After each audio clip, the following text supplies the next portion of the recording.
வணக்கம் நண்பர்களே. கடந்த சில நாட்களா என்னோட இன்டராக்ட் பண்ண நிறைய ஐஏஎஸ் ஆஸ்பிரன்ட்ஸ் ஒரு முக்கியமான விவகாரம் சம்பந்தமா நிறைய கேள்விகளை எழுப்பியிருந்தாங்க. நிறைய டவுட்ஸையும் ரைஸ் பண்ணியிருந்தாங்க. ஒரு சில பேர் அவங்களுக்குள்ள இருக்கக்கூடிய பயத்தையும் வெளிப்படுத்தியிருந்தாங்க. சரி, என்ன விவகாரம் அப்படின்னு கேட்டீங்கன்னா, lateral entry in civil services. ரீசெண்டா central government lateral entry recruitment கீழே 45 போஸ்ட் அனௌன்ஸ் பண்ணியிருந்தாங்க. அதுக்கப்புறம் இந்த லேட்ரல் என்ட்ரி ரெக்ரூட்மெண்ட் ஒரு பெரிய சர்ச்சைக்கு உள்ளாச்சு. ஆப்போசிஷன் பார்ட்டிஸ், ஆப்போசிஷன் லீடர்ஸ் நிறைய பேர் இந்த லேட்ரல் என்ட்ரி ரெக்ரூட்மெண்ட் நோட்டிபிகேஷனை அப்போஸ் பண்ணாங்க. காரணம் என்னன்னா, இந்த லேட்ரல் என்ட்ரியில ரிசர்வேஷன் சிஸ்டம் அப்ளை பண்ணல, ஆனால் அது ஆக்சுவலாக அப்ளை பண்ணிருக்கணும் அப்படின்ற அடிப்படையில் அவங்க இந்த ரீசெண்ட் நோட்டிபிகேஷனை அப்போஸ் பண்ணாங்க. தற்போதைக்கு கவர்மெண்ட் இந்த லேட்ரல் என்ட்ரி ரெக்ரூட்மெண்ட் 45 போஸ்ட் இதை வித்ஹோல்டு பண்ணி வச்சிருக்காங்க. இதுதான் நிலவரம். இது பார்த்தீங்கன்னா ஒரு சில நாட்களுக்கு முன்னாடி மீடியாவில் வெளியாச்சு. இதை பார்த்து நிறைய ஐஏஎஸ் ஆஸ்பிரன்ட்ஸ் அவங்க பயந்துட்டாங்க. ஏன் 45 போஸ்ட்டை இவங்க லேட்ரல் என்ட்ரி மூலமாக ஃபில் பண்ணுறாங்க? ஃபியூச்சரில் யூபிஎஸ்சி நடத்தக்கூடிய கம்பைன்டு சிவில் சர்வீசஸ் எக்ஸாமினேஷன், அதாவது நம்ம ஐஏஎஸ் எக்ஸாமினேஷன் சொல்றோம் இல்லையா, இந்த ஓப்பன் ரெக்ரூட்மெண்ட் எக்ஸாமினேஷன் இதனால பாதிப்புக்கு உள்ளாகுமா? இதனால வேக்கன்சிஸ் அதிக அளவில் குறையக்கூடிய வாய்ப்பு இருக்கா?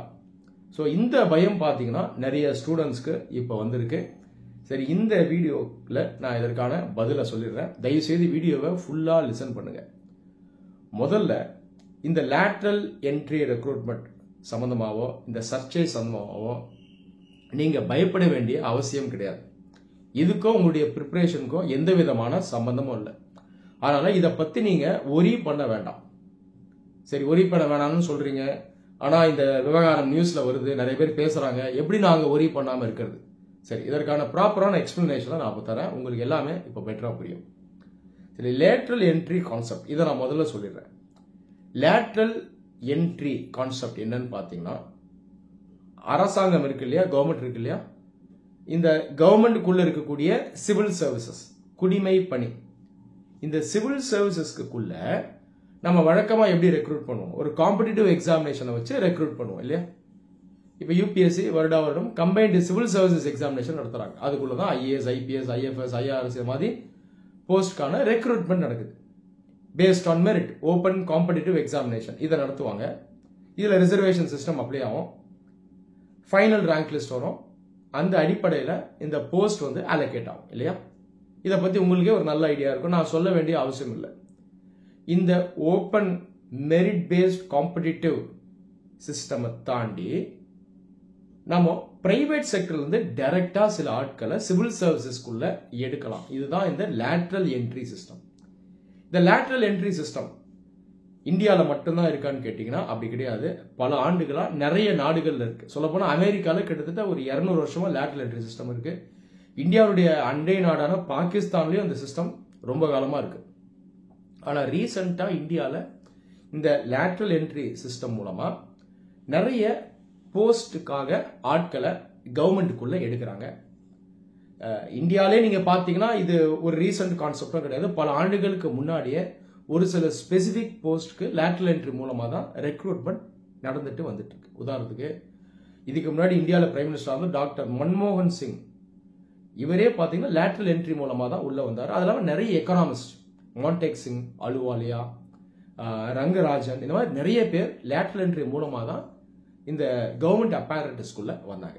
சரி, ஏன் இந்த மாதிரி பிரைவேட் செக்டர்ல இருந்து ஆட்களை அரசு லேட்ரல் என்ட்ரி மூலமா சிவில் சர்வீசஸ்குள்ளேயோ அல்லது ஜெனரலா கவர்மெண்ட்டுக்குள்ளேயோ எடுக்குது? இதுக்கு ஒரு முக்கிய காரணம் இருக்கு. நீங்க சிவில் சர்வீசஸ்குள்ள பாத்தீங்கன்னா நிறைய சர்வீஸ் இருக்கு. ஐஏஎஸ், ஐஎஃப்எஸ், ஐஆர்எஸ் இதெல்லாம் இருக்கு. இதுல ஜெனரலிஸ்ட் சர்வீஸ் பாத்தீங்கன்னா ஐஏஎஸ் தான். ஜெனரலிஸ்ட் நம்ம ஏன் சொல்றோம்னா, இவங்க நிறைய டிபார்ட்மெண்ட்ஸ்ல ஒர்க் பண்ணுவாங்க, நிறைய செக்டர்ஸ் டொமைன்ஸ்ல இவங்க ஒர்க் பண்ணக்கூடியவங்க, அதாவது இவங்க ஜெனரலிஸ்ட் தான். அது இல்லாம ஐஎஃப்எஸ், ஐபிஎஸ், ஐஆர்எஸ் இதெல்லாம் டொமைன் ஸ்பெசிபிக் சர்வீஸ். ஒரு செக்டர்ல ஒரு டிபார்ட்மெண்ட்ல இவங்க ஸ்பெஷலிஸ்டா இருப்பாங்க. உதாரணத்துக்கு ஐஆர்எஸ் எடுத்துட்டீங்கன்னா அவங்க ரெவென்யூல தான் ஸ்பெஷலிஸ்டா இருப்பாங்க, போலீசிங்ல ஸ்பெஷலிஸ்டா இருக்க மாட்டாங்க. ஐபிஎஸ் எடுத்துட்டீங்கன்னா இவங்க போலீசிங், லா அண்ட் ஆர்டர் இதுல தான் ஸ்பெஷலிஸ்டா இருப்பாங்க, தவிர ரெவென்யூல இவங்க ஸ்பெஷலிஸ்டா இருக்க மாட்டாங்க. கொஞ்சம் ஓவர்லாப் இருக்கும். ஆனாலும் இதெல்லாம் specialist service, domain specific service. IAS மட்டும்தான் ஜென்ரலிஸ்ட் சர்வீஸ். இந்த ஐஏஎஸ் ஆஃபீஸர்ஸ் பார்த்தீங்கன்னா நிறைய டிபார்ட்மெண்ட்ஸில் ஒர்க் பண்ணுவாங்க. ஒரு சில டிபார்ட்மெண்ட்ஸில் தான் இவங்களுக்கு ஸ்பெஷலைஸ் ஆகி பல ஆண்டுகள் அதிலே ஒர்க் பண்ணி ஒரு எக்ஸ்பர்ட் மாதிரி வேலை செய்யறதுக்கான வாய்ப்பு கிடைக்கும். மற்றபடி இவங்க ரிட்டையர் ஆகிற வரைக்கும் ஜென்ரலிஸ்டாக தான் இருப்பாங்க. ஸோ சிவில் சர்வீசஸ்னுடைய நேச்சர் இப்படி தான். அப்படி இருக்கும்போது இந்த கவர்மெண்ட்டை தாண்டி பிரைவேட் செக்டர்லேருந்து ஒரு சில எக்ஸ்பர்ட்ஸ் இவங்களுடைய ஹெல்ப் பார்த்தீங்கன்னா கவர்மெண்ட்டுக்கு தேவையா இருக்கு. ஸோ இப்படி ஒரு ரிக்குவயர்மெண்ட் ரொம்ப காலமாக இருக்கு. இந்த மாதிரி எக்ஸ்பர்ட்ஸை கவர்மெண்ட் ஆல்ரெடி யூஸ் பண்ணிக்கிட்டு தான் இருக்கு. கான்ட்ராக்சுவல் பேசிஸில் அவங்க வந்து கவர்மெண்டோட சேர்ந்து ஒர்க் பண்ணுவாங்க. இது வந்து எல்லா டிபார்ட்மெண்ட்ஸ்லையும் ஆல்ரெடி இருக்கு. ஆனாலும் சிவில் சர்வீசஸ்குள்ள ஹையர் போஸ்ட்ல இப்போ என்ன பண்றோம்னா இந்த லேட்டரல் என்ட்ரி மூலமா ஆட்கள் எடுக்கும். உதாரணத்துக்கு secretary, deputy secretary, under secretary, இந்த போஸ்ட் இதெல்லாம் கொஞ்சம் ஹையர் லெவல்ல இருக்க போஸ்ட். ஒன்ஸ் இதுக்குள்ள வந்துட்டாங்கன்னா ஒரு ஐஏஎஸ் ஆஃபீஸர் இந்த ஓப்பன் காம்படிஷன்ல எக்ஸாம் எழுதி செலக்ட் ஆன ஐஏஎஸ் ஆஃபீஸருக்கு என்னெல்லாம் அதிகாரம் இருக்கோ அவருடைய ஃபங்க்ஷன்ஸ் என்னவோ அது எல்லாம் பார்த்தீங்கன்னா அந்த லேட்டரல் என்ட்ரியில் வந்தாங்க பார்த்தீங்களா, அது இவங்களுக்கும் போய் சேர்ந்துடும். சிம்பிளாக சொல்ல போனால் பிரைவேட் செக்டர்லேருந்து டைரக்டாக இவங்கெல்லாம் ஐஏஎஸ் ஆஃபீஸர்ஸ் ஆகுறாங்க அப்படின்னு நம்ம எடுத்துக்கலாம். ஸோ இதுதான் இந்த லேட்டரல் என்ட்ரி சிஸ்டம். 2018-19 இந்த வருஷத்திலிருந்து கவர்மெண்ட் ஆஃப் இந்தியா ரெகுலராக லேட்டரல் என்ட்ரி ரெக்ரூட்மெண்ட் மூலமா சிவில் சர்வீசஸ்குள்ள ஆட்கள் எடுக்கிறாங்க. இஃப் ஐ எம் கரெக்ட் 2019ல 10 போஸ்ட் அனௌன்ஸ் பண்ணியிருந்தாங்க. அதுக்கப்புறம் ரெகுலரா இந்த மாதிரி லேட்டரல் என்ட்ரியில உள்ள எக்ஸ்பர்ட்ஸ் எடுத்துட்டு வராங்க.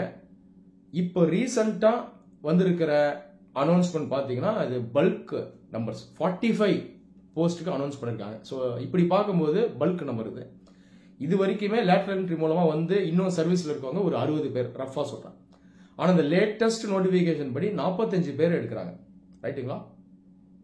அது இல்லாம இந்த லேட்டஸ்ட் லேட்டரல் என்ட்ரி நோட்டிபிகேஷன்ல பாத்தீங்கன்னா ரிசர்வேஷன்ஸ் அனௌன்ஸ் பண்ணல.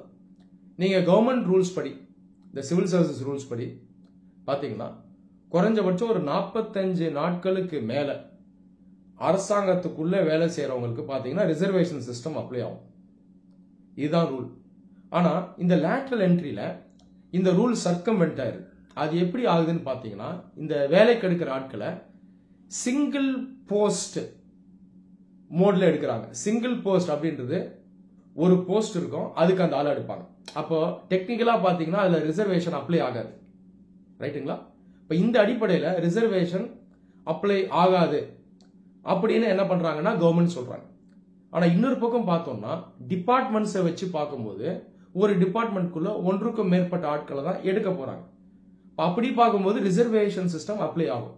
ஸோ இந்த மாதிரி நிறைய இதுல டிஃபரன்சஸ் ஆஃப் ஒப்பீனியன்ஸ் இருக்கு. டெக்னிக்கலா அப்ளை ஆகுமா, லீகலா அப்ளை ஆகுமா, இல்ல நம்ம இதை எசன்ஸா பார்க்கணுமா, டைனமிக்கா பார்க்கணுமா, இந்த மாதிரி கவர்மெண்ட்டுக்கும் ஆப்போசிஷன் பார்ட்டிஸ்க்கும் இப்போ பார்த்தீங்கன்னா ஒரு பெரிய டிபேட் போயிட்டு இருக்கு. அந்த அடிப்படையில் கவர்மெண்ட் ஆஃப் இந்தியா தற்போதைக்கு இந்த 45 போஸ்டுக்கான லேட்டரல் என்ட்ரி ரெக்ரூட்மெண்ட்டை வித்ஹோல்டு பண்ணி வச்சிருக்காங்க. ஒருவேளை மறுபடியும் இந்த லேட்டரல் என்ட்ரி ரெக்ரூட்மெண்ட் கீழே இந்த 45 பேரை வேலைக்கு எடுக்க போறாங்களா அப்படிங்கிறத நாம வெயிட் பண்ணி தான் பார்க்கணும்.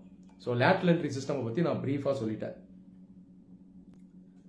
சரி, இப்போ நீங்கெல்லாம் கேட்ட கேள்விக்கு வரேன். இது எங்களுடைய எக்ஸாமினேஷன் சான்சஸை அஃபெக்ட் பண்ணுவா? கண்டிப்பா பெரிதளவில் அஃபெக்ட் பண்ணாது அப்படின்னு தான் நான் சொல்லுவேன். டெக்னிக்கலா அஃபெக்ட் பண்ணுவான்னா கொஞ்சம் போஸ்ட் பாத்தீங்கன்னா லேட்டரல் என்ட்ரி மூலமா தான் எடுப்பாங்க. ஆனா அந்த லேட்டரல் என்ட்ரியுமே பாத்தீங்கன்னா அவங்க வந்து 25 வருஷம் 35 வருஷம்லாம் வேலை செய்ய மாட்டாங்க. 3 வருஷம் கான்ட்ராக்ட் தான், முடிச்சுட்டு போயிட்டே இருப்பாங்க. 3 வருஷம் கான்ட்ராக்ட் பாத்தீங்கன்னா 5 வருஷம் வரைக்கும் எக்ஸ்டெண்ட் பண்ணலாம். அப்போ இவங்க பாத்தீங்கன்னா ஒரு கரியர் சிவில் சர்வன்ஸ் மாதிரி பல ஆண்டுகள் வேலை செய்ய மாட்டாங்க. இதை நம்ம முதல்ல மனசுல வைக்கிறோம். ஆனாலுமே இந்த வருடம் நம்பர் ஆஃப் போஸ்ட் கொஞ்சம் அதிகமாக தான் இருக்கு. ஆனா பிராக்டிகலா பாத்தீங்கன்னா இப்ப இருக்க கவர்மெண்ட்டுக்கு பிரஷர் கொஞ்சம் அதிகம். இதுக்கு முன்னாடி இருந்த அளவுக்கு மெஜாரிட்டி இல்ல. கண்டிப்பா ஆப்போசிஷன் பார்ட்டிஸோட வியூவும் அவங்க எடுத்துதான் ஆகணும். இப்ப பாத்தீங்கன்னா ரிசர்வேஷன் சிஸ்டம் அப்ளை பண்ணுன்ற பிரஷர் ஹெவியா இருக்கு. ஸோ ஃபியூச்சர்ல ரிசர்வேஷன் சிஸ்டம் அப்ளை பண்ணி லேட்டரல் என்ட்ரியில் எடுக்கக்கூடிய வாய்ப்பு அதிகம். அது இல்லாம இந்த நம்பர் ஆஃப் போஸ்ட்டுமே பாத்தீங்கன்னா கண்டிப்பா ஒரு லெவலுக்குள்ளதான் இருக்கும். ரொம்ப அதிகமா போறதுக்கான வாய்ப்பு இருக்காது. இது என்னுடைய பர்சனல் ஒப்பீனியன். அது இல்லாம நிறைய எக்ஸ்பர்ட் கமிட்டிஸ் ஏற்கனவே என்ன சஜஸ்ட் பண்ணிருக்காங்கன்னா இந்த ஜெர்னலிஸ்ட் இருக்காங்க இல்லையா, ஐஏஎஸ், இந்த ஓப்பன் ரெக்ரூட்மெண்ட் மூலமா வர்றவங்க, எக்ஸாமினேஷன் எழுதி வருவாங்க, ப்ரிலிம்ஸ் மெயின்ஸ் இன்டர்வியூ அட்டன் பண்ணி வரவங்க, இவங்களே நிறைய பேரை எக்ஸ்பர்ட்ஸா ட்ரெயின் பண்ணுங்க அப்படின்ற ரெக்கமெண்டேஷனும் இருக்கு. அப்போ ஃபியூச்சர்ல பாத்தீங்கன்னா இந்த ரெக்கமெண்டேஷனையும் கவர்மெண்ட் வந்து இம்ப்ளிமெண்ட் பண்ண ட்ரை பண்ணும். அப்ப நீங்க என்ன புரிஞ்சுக்கணும்னா, ஒரு பக்கம் கண்டிப்பா ஒரு சில நம்பர்ஸ்ல லேட்டரல் என்ட்ரி வந்துட்டு தான் இருப்பாங்க. அதே நேரத்தில் நம்ம யூபிஎஸ்சி சிவில் சர்வீஸ் எக்ஸாமினேஷன் மூலமா செலக்ட் ஆகி போகக்கூடிய ஐஏஎஸ் ஆஃபீஸர்ஸ் இருக்காங்க பாருங்க, அவங்களையும் டொமைன் எக்ஸ்பர்ட்ஸா கவர்மெண்ட் வந்து கண்டிப்பா ஃபியூச்சர்ல ட்ரெயின் பண்ணுவாங்க. ஸோ ஒரு பேலன்ஸ் இருக்கும்.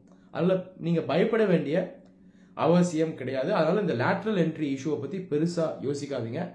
இதை தாண்டி இதை பத்தி உங்களுக்கு மேற்கொண்டு தெரிஞ்சுக்கணும் அப்படின்னா நீங்க எனக்கு இமெயில் பண்ணுங்க, நான் ஃபர்தரா டீடைல்ஸ் ஷேர் பண்றேன்.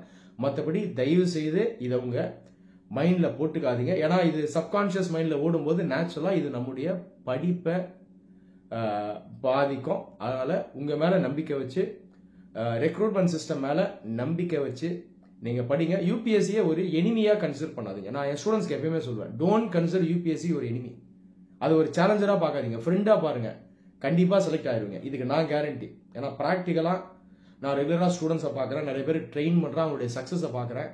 காமா இருக்கணும், ரேஷனலா இருக்கணும், எக்ஸாமினேஷனுடைய நேச்சரை புரிஞ்சுக்கணும், வேலை செய்யணும். இந்த ப்ராசஸ்ல பார்த்தீங்கன்னா நம்ம அப்படியே இம்ப்ரூவ் ஆகும், நம்மளுடைய மிஸ்டேக்ஸை நம்ம ஐடென்டிஃபை பண்ணுவோம். இப்படியே போயிட்டே இருக்க வேண்டியதான். டார்கெட் நம்மளை நோக்கி வந்துடும். இதை தாண்டி காம்ப்ளிகேட் பண்றது, ப்ரீ டிட்டர்மைன் பண்றது, இதெல்லாம் செய்யக்கூடாது. சரியா? அதனால இந்த விஷயத்த மைண்ட்ல வச்சுட்டு உங்க ப்ரிப்பரேஷன்ல நீங்க கூலா காமா கண்டினியூ பண்ணுங்க. கண்டிப்பா வெற்றி உங்களை வந்து சேரும். நன்றி.